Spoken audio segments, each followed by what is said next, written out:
The Wonderful Wizard of Oz. Chapter 9. The Queen of the Field Mice. "We can't be far from the yellow brick road now," said the Scarecrow, standing beside the girl. "We've walked almost as far as the river carried us away."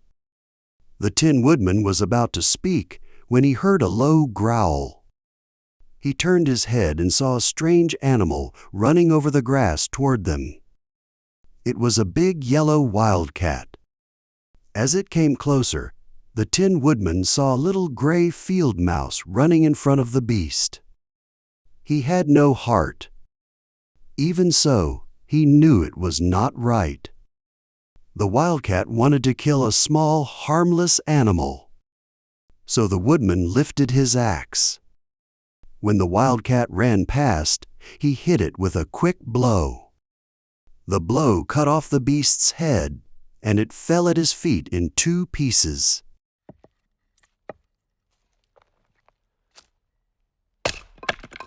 The field mouse stopped when it was free from its enemy. It walked slowly to the woodman and spoke in a small, squeaky voice. "Oh, thank you.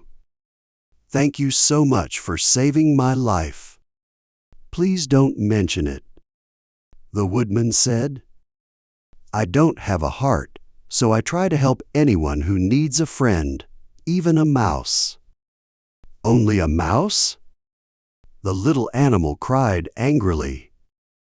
"I am a queen, the queen of all the field mice." "Oh, I see," said the woodman, bowing. "So you have done a great and brave thing by saving my life," the queen added. At that moment, several mice ran up as fast as their little legs could go.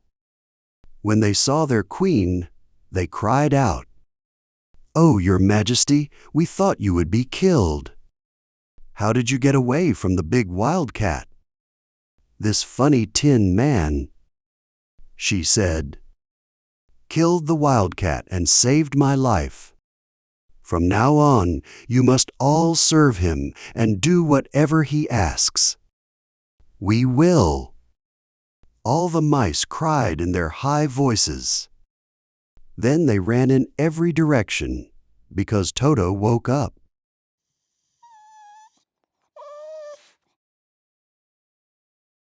He saw many mice, barked once with joy, and jumped into the middle of them. In Kansas, Toto always liked to chase mice, and he thought it was not a bad thing to do. But the Tin Woodman grabbed the dog and held him tight. He shouted to the mice, "Come back! Come back! Toto won't hurt you." At this, the queen of the mice poked her head out from under a clump of grass and asked in a small, timid voice, "Are you sure he won't bite us?" "I won't let him," said the woodman. "Don't be afraid." One by one, the mice came back, moving slowly. Toto did not bark again, but he tried to get out of the woodman's arms. He might have bitten the woodman, but he knew the woodman was made of tin. "Toto won't hurt you."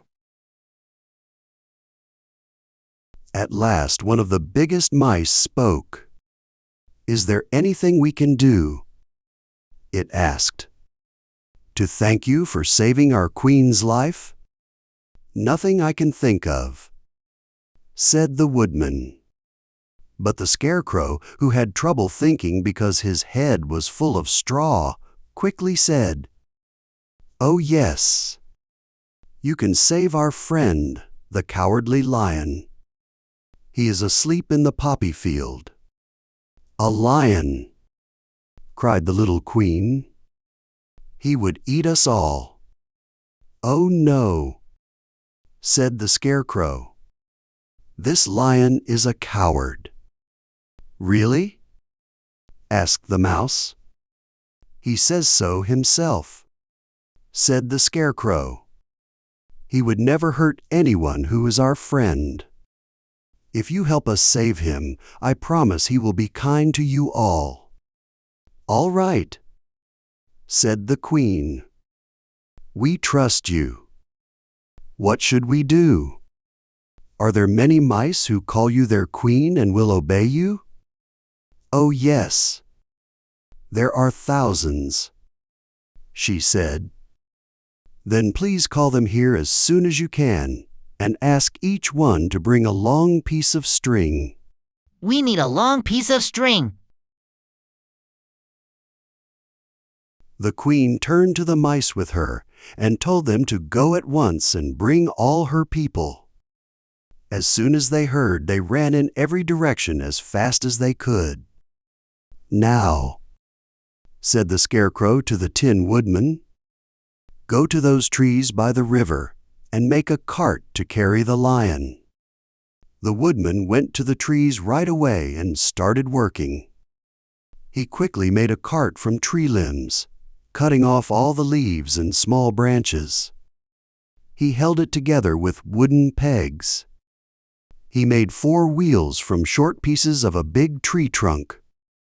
He worked so fast and so well that the cart was ready when the mice began to arrive.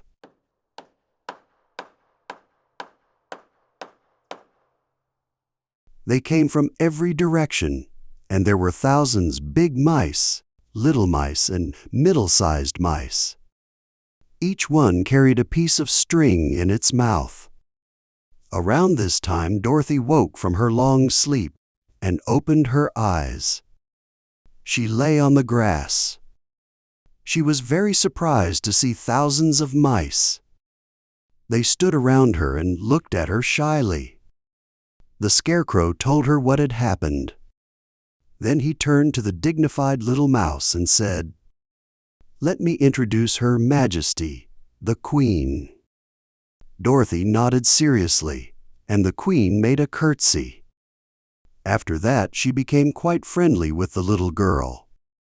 The Scarecrow and the Woodman started tying the mice to the cart. They used the strings they brought. They tied one end around each mouse's neck and the other end to the cart. They worked very hard because the lion was heavy. At last, they got him onto the cart. Then the Queen quickly told her people to go. She was afraid the mice would also fall asleep if they stayed in the poppies too long.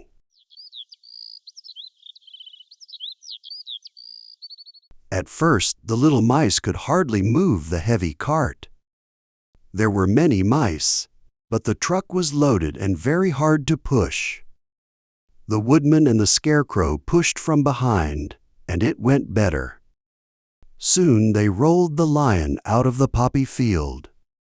They took him to the green grass. There he could breathe fresh, sweet air. It was not the flowers' poison. Dorothy met them and said thank you to the little mice. They had saved her friend from death. After that, the mice were unhooked from the cart. They ran home through the grass. The Queen of the Mice was the last to leave. "If you ever need us again," she said, "go to the field and call. We will hear you and come to help. Goodbye. Goodbye," they all said. The Queen ran off, and Dorothy held Toto tight so he wouldn't chase her and scare her. After this, they sat down by the lion to wait for him to wake up.